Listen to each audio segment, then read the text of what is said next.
Picture this. You're just scrolling Instagram and you see a viral star riding a bike through the vibrant, sun-drenched streets of Rio de Janeiro. Right, just totally living in the moment. Exactly. He's getting a fresh haircut. He's playing a pickup game of soccer with the locals. It is just pure, unfiltered joy radiating straight through your phone screen. Yeah. But then, less than 24 hours later, you get a push notification that it makes you freeze. The skies over Brazil are filled with thick black smoke. The laughter stops. The cameras are gone. It's just jarring. It really is. And just like that, the music world stands completely still. Today, we are looking at the devastating headline that has completely taken over the internet. Oliver Tree dead at 32 after tragic helicopter crash. Welcome to Starscope Report. Join Jordan and Jamie as they uncover Hollywood drama, music industry shakeups, and viral influencer scandals. From red carpet surprises to social media controversies, we dive deep into the stories behind the fame. And today, we are dedicating this entire deep dive to unpacking the heartbreaking, just completely shocking breaking news out of Brazil. For you listening, we're not just going to read the headlines here. No, definitely not. We are going to trace the final 24 hours of American musician and internet icon Oliver Tree. We'll detail the intense, terrifying physics of the midair collision that tragically took 6 lives. And, we really want to explore the profound shockwaves currently rocking both the traditional music industry and the global influencer community. It is a really heavy one today, but it's a story about a truly one-of-a-kind life that honestly demands to be understood. Yeah, it does. So to really grasp the weight of this news, we have to start with the context of where he was and what he was actually doing. Right. So Oliver Tree was in South America, right in the middle of a massive, highly ambitious global trek called the World's First World Tour. Which is such an Oliver Tree name for a tour. Oh, completely. Yeah. But this wasn't just, a standard promotional run. He was out there supporting his newly released 4th studio album, which is called Love You Madly, Hate You Badly. And he had just played this massively successful show in Sao Paulo on June 6th. The energy around him was just electric at that point. Exactly. Which makes his final post so incredibly haunting. Yeah, I watched it this morning. On Saturday, June 13th, he posted an Instagram reel, and it was captioned, Gringo 24 Horas no Brazil, which translates to American 24 Hours in Brazil.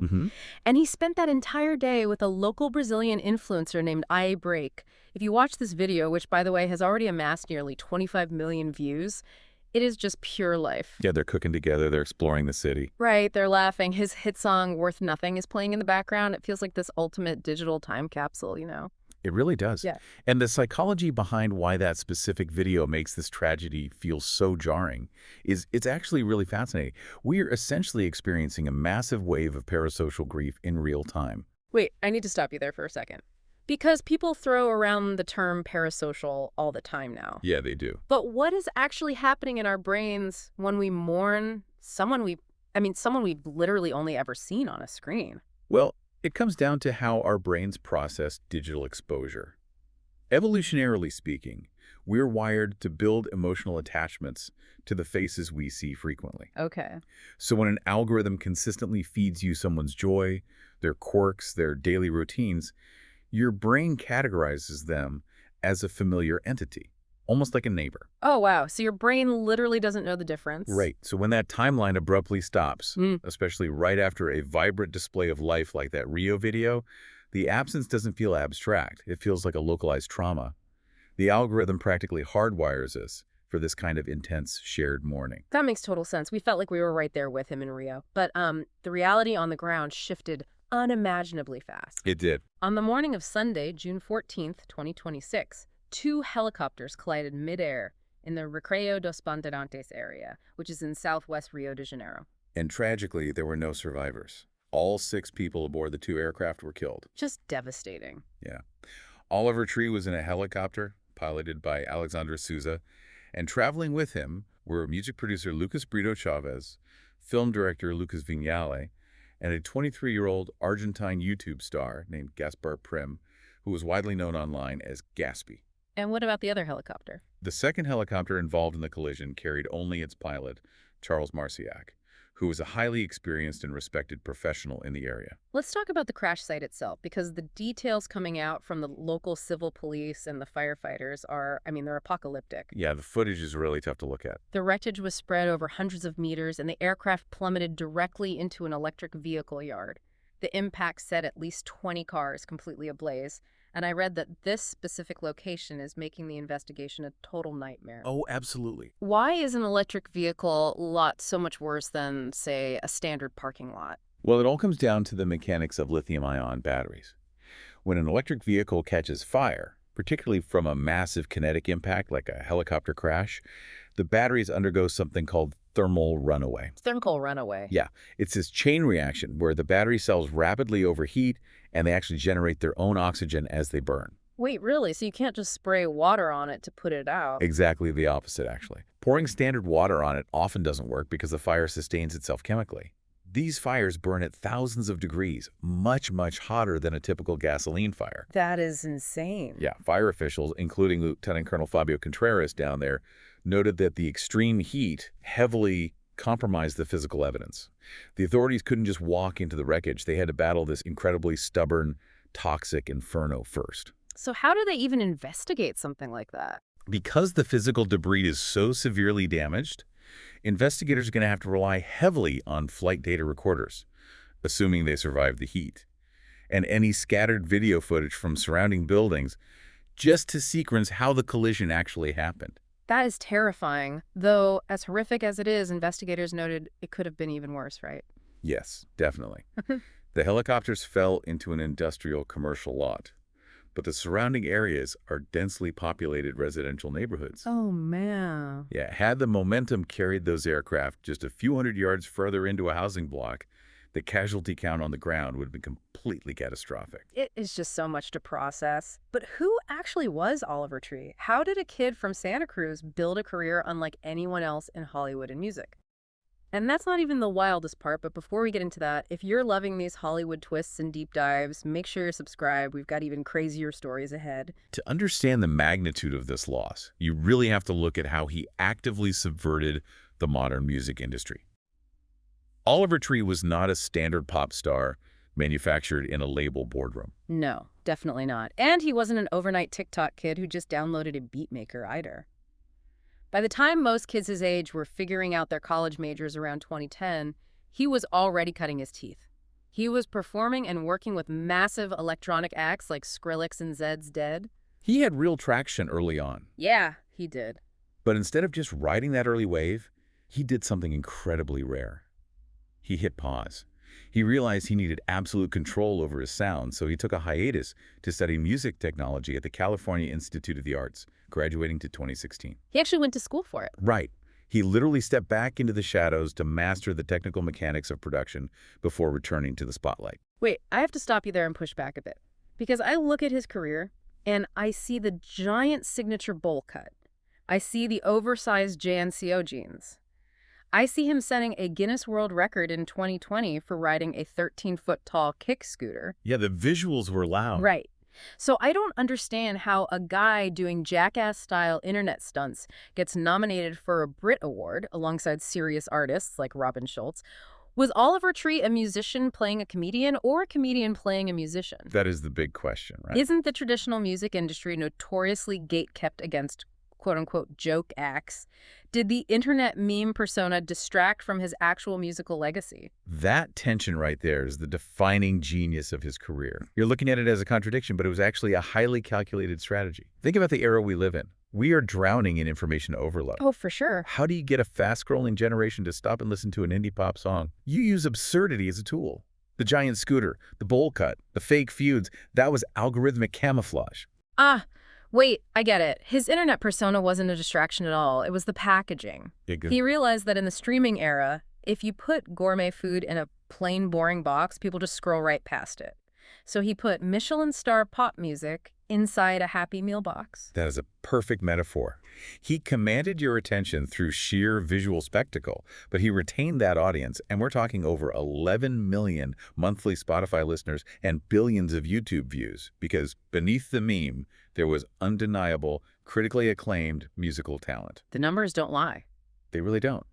He wrote, produced, and directed almost all of his own material. He completely blurred the line between internet troll and serious auteur. Which brings us to a really shocking fact about his career right before the crash. Oliver Tree had just broken away from a major record label to achieve total creative freedom, recording his final album across 80 different countries and all 7 continents. It's an unbelievable logistical feat, really, because for years he was signed to Atlantic Records, and while he had massive global hits there like Life Goes On and Miss You, Which are huge songs. massive, but there was constant friction. He famously fought the label to delay his 2020 album Ugly is Beautiful because he refused to release it during the height of the Black Lives Matter protests. He wanted to keep the focus on the movement. Wow. Yeah, he was constantly battling the corporate machine for his own creative vision. But how does an artist actually survive leaving a major label? Usually when you break away from that massive corporate backing, your funding disappears and your career just tanks. How did he manage to pivot and fund a world tour on his own? Because of the direct-to-consumer relationship he built through that very internet persona we just talked about, he didn't need Atlantic to market him anymore. He had the direct attention of billions of viewers on his own social channels. Oh, right. He owned the audience. Exactly. By retaining ownership of his new masters and running his own tours, the economics completely shifted in his favor. And he used that freedom to go massive. On April 24, 2026, he released his 4th studio album, Love You Madly, Hate You Badly, entirely independently under his own label, Alien Boy Records. A huge milestone. Yeah, and he wrote and produced the entire thing himself. He called it his hardest work. And the world's first world tour was scheduled to hit over 70 shows across 30 countries. He was even planning a stop in Antarctica. Which is just wild to think about. It really is. It's like he finally grabbed the steering wheel of his own career entirely on his own terms right before it was all cut short. And that pursuit of total independence is a huge reason why the reaction to his death has been so overwhelming. Later in the episode, we'll talk about the shocking twist nobody saw coming in the aftermath of the crash, and how 2 completely different corners of the internet were forced to mourn together. And that leads directly into the cultural void this tragedy leaves behind. Because here's the shocking reality of this event. This crash didn't just rock the traditional music industry. It simultaneously devastated the global influencer community, uniting them in a massive, overwhelming outpouring of digital grief. The convergence of these two worlds in this specific tragedy is just unprecedented. We mentioned earlier that one of the passengers was 23-year-old Gaspar Prim, known online as Gaspi. Right. What you have to understand is the sheer scale of Latin American YouTube culture. Gaspi wasn't just a casual vlogger. He was a titan in the Argentine comedy space. His viral videos routinely pulled in tens of millions of views. So normally the algorithm keeps us in these neat little silos, right? If you like indie pop, you get Oliver Tree. If you like Latin American street comedy, you get Gaspi. Right, they rarely cross over. But in one single horrific moment, this crash extinguished 2 massive, distinct internet forces at the exact same time. Suddenly, fans of global electronic music and fans of Argentine YouTube are sharing the exact same morning space online. Yeah, it brought everyone together in the worst way possible. If you look at the viral response to Tree's final Instagram reel, the comments are completely flooded in multiple languages. People are just expressing raw disbelief, talking about how incredibly difficult it is to watch that video knowing it was his final post. And the industry tributes also reflect that massive cross-cultural impact. You have titans of electronic and pop music who are completely devastated. Diplo, Dylan Francis, and Oliver Heldens immediately spoke out. The whole EDM community was just reeling. Absolutely. Robin Schultz, who collaborated with him on that Brit Award-nominated track, Miss You, posted a tribute saying, quote, "I can't believe Oliver is gone. You were such a lovely soul and a one-of-a-kind character." But it wasn't just musicians either. You had people like T-Pain and Steve-O posting tributes. And YouTuber KSI really captured the specific disbelief of the influencer world. What did he say? He wrote, quote, "Can't believe I'm actually having to type this. You're 32, man. You should still be here. You still had so much life to live. Genuinely feel sick." Yeah, that really sums up the shock. But I have to say, the quote that really stopped me in my tracks came from the Australian producer What's So Not. That tribute cut right to the core of who he was. It really did. So Not posted, quote, "Silly videos. And your genius aside, your music meant so much to people, and I wonder how many knew how genuinely kind your heart was when you weren't in character." Wow. Yeah. I think that's what gets me the most. I'm reacting to this with genuine emotion, just marveling at the intense irony of it all.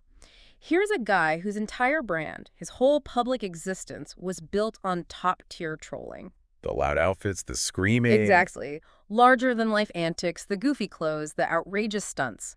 But the moment he's gone, he isn't being mourned as a meme. He's being universally mourned by his peers for his authentic kindness and his soul. This tragedy completely stripped away the digital avatar, the happy mailbox, and left just the human being. It proves that the true legacy of a digital creator isn't just the viral content they leave behind. The algorithm eventually forgets everything. But the real-world impact you have on the people you collaborate with, the boundaries you push in your industry, and the fans who find actual solace in your art, that remains. That's beautifully said. Stay tuned and hit that subscribe button so you don't miss what's coming next as we continue to track how the industry responds to this devastating loss. As we wrap up today's deep dive, I want to leave you with a final, lingering question to ponder. Think about the title of Oliver Tree's final independent album, Love You Madly, Hate You Badly. He described that title as a reflection on duality, the balance of love and hate, chaos and calm, and everything he absorbed while traveling the world. It serves as a perfect summary of his own life, really. The chaotic public meme versus the calm, meticulous artist behind the scenes. Exactly. So in a digital age where celebrities carefully orchestrate every single stunt, every outfit, and every viral moment just to feed the algorithm, how do we process the sudden, unscripted reality of their loss? That's a tough question. It is. And perhaps more importantly did Oliver Tree, by finally breaking free from the major label machine to release his music entirely independently, and by traveling the globe on his own exact terms, achieve the ultimate creative freedom just before the end. It's a thought that fundamentally shifts how you watch that final sun-drenched video in Brazil. It really does change everything. You've been listening to Starscope Report, where Jordan and Jamie uncover the stories shaping Hollywood, music, and pop culture. Thanks for tuning in, and don't forget to subscribe for more stories that keep the stars shining.